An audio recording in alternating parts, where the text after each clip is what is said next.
My name is Brian LaPiora, and this is LaPiora Report. On today's program, my featured guest is a medium as well as a paranormal investigator. And here's today with me is my guest, Dave DeLeese. Dave, welcome to the program. Hey, Brian, thank you for having me. I truly appreciate it. Thank you. Okay, thank you very much, Dave. Just to make viewers aware, Dave has been, you've been around, you've been on several programs here in the studio. Yes, I have. Thanks. Here in CTV and Stand On Community Television. You appeared on Spiritual Exploration. Yes. You were on two programs, two topics. Two of them was called Ghost Stories 1 and 2, Right. which was shown on the air as well as on YouTube. Yes, Christine Chiffon, she's such a lovely woman. She really gave me a wonderful opportunity to share that with everybody on television. Okay, and also you were on Alexandra's Psychic Eye. Yes. You did 2 episodes of her. They were just shown on television. Right, right. Yeah, no, it was a pleasure working with Alexandra, you know, and Miriam. She's such a sweet person. Yes. Very nice Well, show. Miriam is the producer of Alexander's Psychic Eye, Right. and you also did 2 additional programs. They were both. One was presented through the program God's Way Yahweh, which is produced by Thomas Knights Templar, also known as Tommy G. Tommy G, called yeah. UFO Investigations, and you did 2 of them with Patricia Brady. That's correct. Me and Pat actually co-hosting with Patricia, and that series is going to take off very soon. We're working on some great stories. Really, you don't say. Yeah. Yeah. Now, just to let viewers know here, since you've been on the programs here, this is the first time you being on this program. Tell us how to get started. How did you what got you interested in becoming a paranormal? First off, here, you're not just a paranormal investigator, but you're also a medium here. Right. So I'm sure there's a way that can be explained about the both of them out there. So you might as well go ahead and explain about being a medium as well as a paranormal investigator. Well, thank you. I actually grew up with a little boy in my home when I was a child, and I always believed that my grandmother was a clairvoyant Really? because she could see the child as well as myself, but nobody else could see the child. So when I used to see the boy running around the house, I used to say, well, Nona, you know, there's a little boy in the house. She goes, no, you go play, it's okay. So that's how I got used to that, and the little child stayed with me until I was 16, and then never seen him again. Really? So, you know... Why is that? You know, I don't know if maybe he found his mother or anything. Maybe my grandmother helped him go back to God's light or whatever the case may be. What, you said he was 16? I was 16. You were 16? Yes, when the boy left the home. Okay. So he was with me actually 11 years in the home. Okay. Because when I was 5, I started seeing the child. Seeing as in he was already deceased, or he was... Oh, yes. No, he was dead. Really? Yeah, you know, you could actually see the funny thing is some people can visually see a spirit as if I'm looking at you, Yeah. and then some see them as they were the way they passed. And I actually seen the little boy in the same clothes he was probably buried in. Really? Do you have any idea what he died of? Yes, I did. Actually, years later, I looked it up in the history of records, and the boy passed away of like a scarlet fever.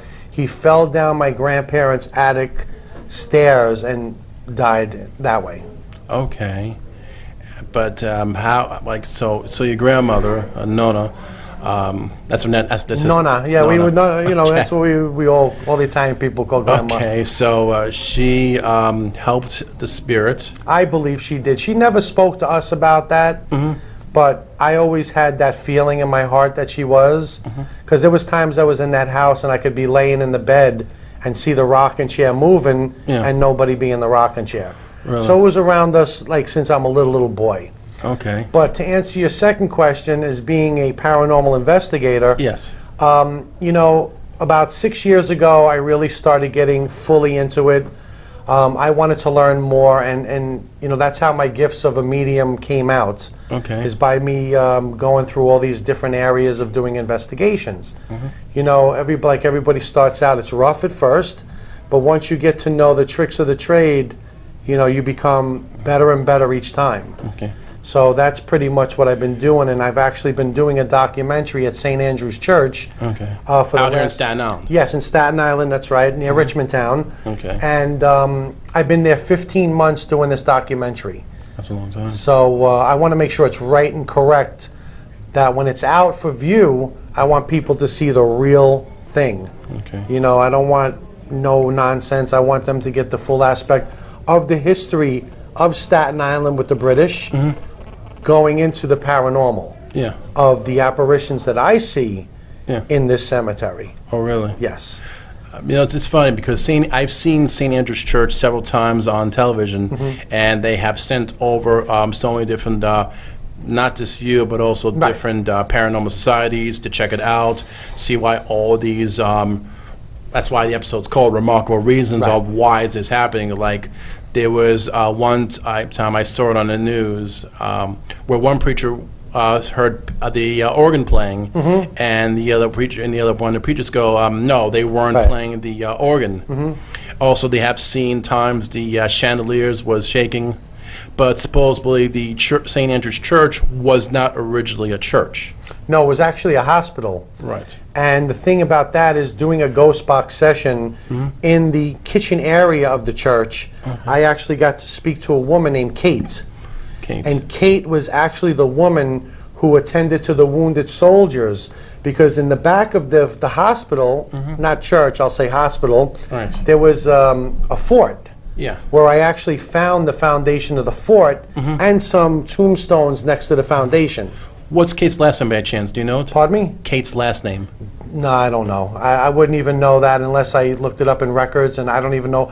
That's a lie. I spoke with somebody at the church. Okay. And I was going to get the records, but there was a fire in the church back then, Yeah. and they lost the records from like 18 something to 1920 or 30. Okay. So any records that I was able to view Yeah. is of everybody who's buried in there now. Because it's weird. I felt the last name Billop for some reason, because the Billop family. Right, right. No, Christopher Billop, that's a whole different story Right. altogether. I mean, I've done investigations in the Yeah. Billop house as well. Because believe it or not, in Staten Island, there are several places that have been known to have paranormal activity, such as Definitely. especially the Creature Mansion, Crenshaw Mansion?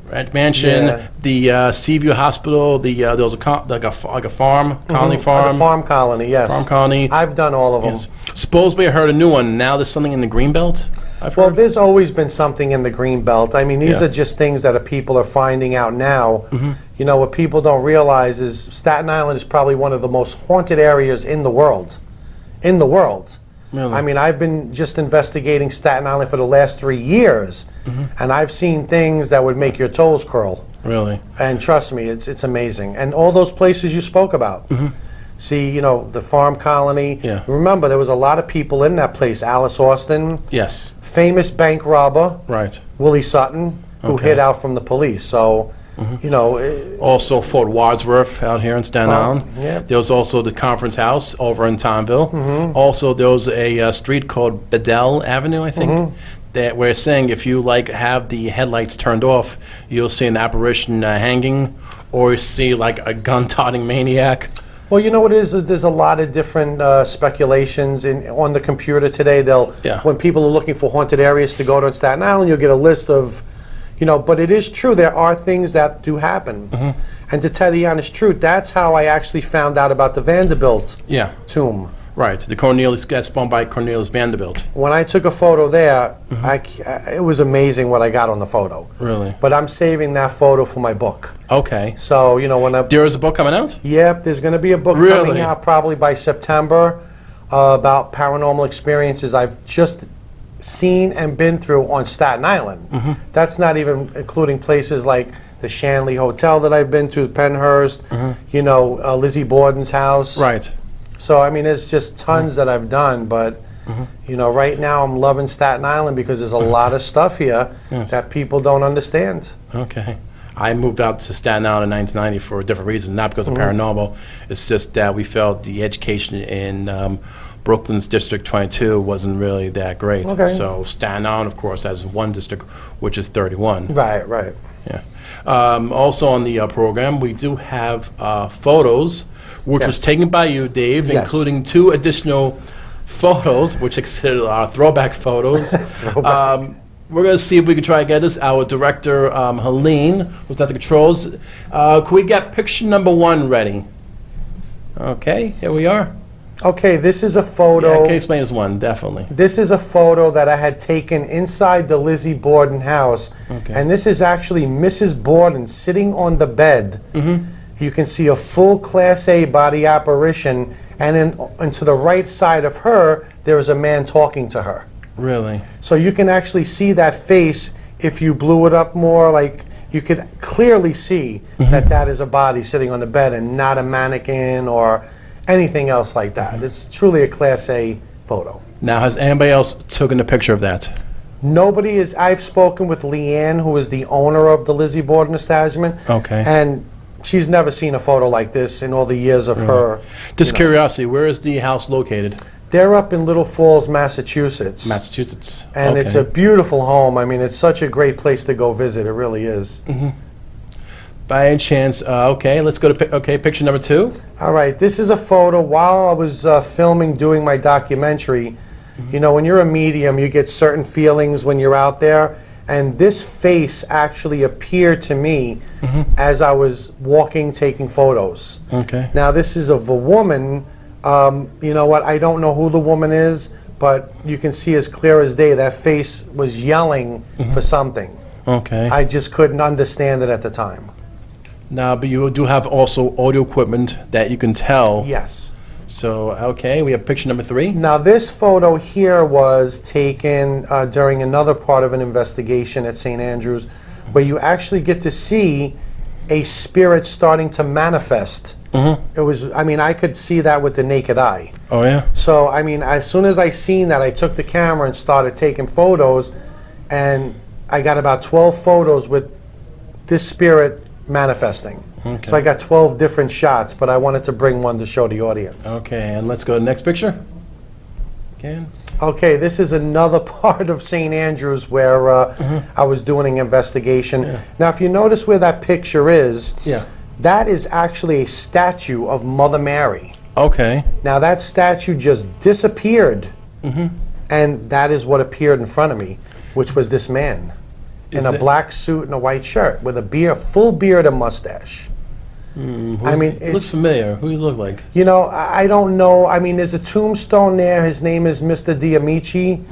And I do speak with the little girl who's buried next to him. Her name is Rosa. Yeah. This little girl will follow me throughout the cemetery, and she'll pull my pants leg sometimes. A lot of the children in the cemetery know me because Yeah. I've been there so long. How long has Rose been dead for? Just curiosity. She died, I believe, in 1994. 94. Yes, she's a very young addition to this cemetery. But you know, Okay. Can we go back to? Okay. Well, you know what? Explain. I'll explain. This is a throwback Thursday. Okay. Well, let's wait. This picture right here, the last picture, before we go to Throwback Thursday. This picture right. So you're saying Rosa? Rose is a little child who follows me through the cemetery at night. She'll talk to me sometimes and tell me how she's feeling. Yeah. But all these spirits at But you said 94. I mean, so how did they get permission to bury somebody in 94? because this is a church. You can bury tomorrow. If you die tomorrow, you can get buried. Oh, really? Yeah, I even told the priest, I said, if I drop dead tomorrow, I want to be buried in St. Andrew's Church. Okay. The reason being is because I know all the spirits in there. You know, just from talking with them, and you know, and you have to realize a very famous person was in this church. Yeah. Elizabeth Seton, who was the very first woman saint. Which is amazing because I've spoken to her and I've gotten some great EVPs on her, and you know, it's just amazing to hear her voice. And the one that really shocked me the most from her was when she asked, Yeah. "Can you see me?" Because I kept asking her, Yeah. saying, "Elizabeth, are you here with us? Are you here with us?" And then all of a sudden, I picked up, "Can you see me?" Yeah. So I thought it was kind of really cool to be able to catch that type of an EVP Yeah. from somebody that famous. But there's been times I've been with teammates in the basement, which is the catacomb area, Gotcha. where I've had one person who was with me, Jeannie, who helped me start the team originally when we first started out. Yeah. There was a spirit in the catacombs that looked and just said, "Hey, Jeannie, get out." And I had to, you know, I'm saying to myself, well, how the hell did he know her name? Yeah. But spirits know everything. Okay. Now, let's go to the next picture. If we could dissolve over. Oh, here we go. Throwback Thursday. Yeah, that was many moons ago. I would say Yeah. a good 30 years ago. Yeah. Because I just turned 50 last week, and you were at my party. Thank Yes. you for being there. You're welcome. As well as Thomas Knights Templar, Tommy G. Right. But the funny thing was, this was our. Explain this one. This is 166 Schoolyard in Astoria, Queens. We used to have basketball games, full courts, night and day. Yeah, and I see you wearing the traditional shorts over sweatpants. Oh, that how we rolled back in those days. Yes. Well, it was Of course, I'm sure a lot of people seen Goonies. Yeah, definitely. Yeah. That was Yeah. me. I was a part of the Goonies. Yeah. I was waiting for Chunk. And what's next? We have one more picture. The final picture in the show. Oh, this is my buddy, Yeah. Mr. Kane Hodder. Yes. Kane I met about 15 years ago at a Chiller convention, Yeah. who plays Jason Voorhees in Friday the 13th. Gotcha. And him and I have become friends, and we've stayed friends since then. I still speak to him to this day on Okay. Facebook. Just curiosity, what does Kane how to do now? He's still acting. He's doing a lot of films. Your best bet is to go onto YouTube, type his name in, or Netflix, because he does a lot of movies. Yeah. Some on the B side, B-side horrors. But he's still a great actor. He's still, he's still up on top of things. Okay, and we have no more. We have no more pictures after this. No, here. that's all right. That's all right here. I don't mind. So now with the paranormal, so once St. Andrews has been complete, you of course will become an author, have a book about it. Right. What's next? What's next? Okay, well, hopefully, I'm also writing a book on orbs, Yeah. which is a very touchy situation in the paranormal world. Okay. You have people that believe them, that don't believe them, that say they're dust particles and moisture, and I can totally sympathize and agree with a lot of paranormal experts out there. Okay. But what I've seen and photos I've taken of them, when it's talking to me as I'm taking photos of it, I know it's not dust. Yeah. So I have to come up with a scientific theory on how that's not dust particles to being a spirit. Right. So I'm working on that now. Okay. So hopefully I'll have that information for everybody when the book is done. Now let me just ask this, relaying back to what you said in the beginning, that you said your grandma Nona, of course, made contact with a spirit who died of scarlet fever. So basically, on your ability as a medium, you could basically detect any spirit nearly any time of the day? Yes, if I'm feeling that person, yes, absolutely. Matter of fact, when we were in the studio last week, I happened to see a man walking through the back door Really? of the Studio A. Really? So I was, telling Tommy Do you G about recall what that. the spirit looked like? Yeah, it was just a man in a regular, it looked like a blue jean jacket and jeans, and he had pretty long hair, and it was probably somebody from the 60s or 70s who passed away. I don't know if it was I don't think it was bladed to the studio because... No. No. Whatever was here back in the 60s and 70s, I don't know if it was. It probably was this Tom Warner property, or Right. whoever the property owner was. Right. By any chance, since you are a medium, do you see any spirits here in this Well, room? actually, earlier I did in the hallway. I seen a little child. A low child? Yeah. But this one was dressed up in like clothes from 1800s. In here in this building? Yes. Really? Yes. Do you suppose the spirit got lost and... Well, a lot of times mediums and people who have abilities to send, people to the light, to God's light, actually, Yeah. we have that gift to do so. But remember, they can still come back at any time, so it's not like a one-shot deal where you go. But at the time when you do send them, they need your help to get up there so that they can go through transformation. Okay. So, that's what I believe it is, like a transformation when they go up to wherever Okay. they're going. And right now, just curiosity, there's no spirit present in this room, is there? Nothing at all right now. Okay. Okay, Elizabeth's good. What about now in the controls by now? Do you see anything? No, everybody's good over there. Helena's safe. Okay. There's nobody behind Helena. Here. Just curiosity. So the medium gift is something you inherited, correct? It's so weird. People ask me all the time because sometimes I just come up with stuff like that. And Yeah. I don't know if it's been with me for generations, but I do know my grandmother was a clairvoyant. Yeah. Only in the last 2 or 3 years, since I know Tommy and all these healers here Yeah. that I've met through the studio, they've told me my gifts are amazing, that I have very high gifts. Yeah. So I'm learning still a lot of what these gifts are.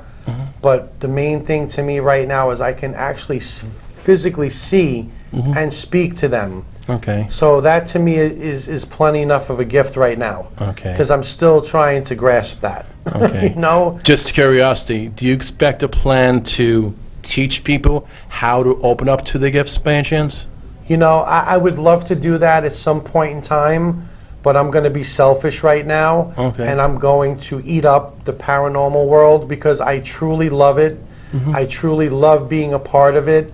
And I love to work with people who are into it. Yeah. You know, because I just love sharing evidence with each other, and you learn different techniques from each individual paranormal person because Okay. nobody's the same. Right.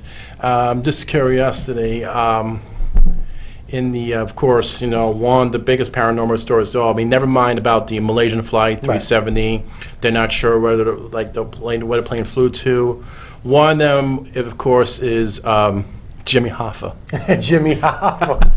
Well, you know, Supposedly, I heard stories where he was either buried in Detroit, maybe he was buried where Giant Stadium used to be in East Rutherford, New Jersey. you know what? I'd have to do an investigation by the goalpost. Yeah. Because that's where they say he's buried, right under the goalpost. Well, now it's a parking lot. Oh, now it's a parking lot. Because Right. the Giant Stadiums now both the New York Giants and the Jets play at MetLife Stadium. Right. So you had to look up on a map where both stadiums used to be and also go like which on both goalposts where they used to hang. Right.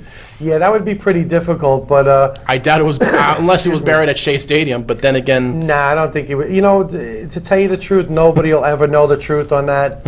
You know, and I truthfully don't think he was buried at Giant Stadium. If he was, they would have done an excavation Right. years and years ago. Yeah.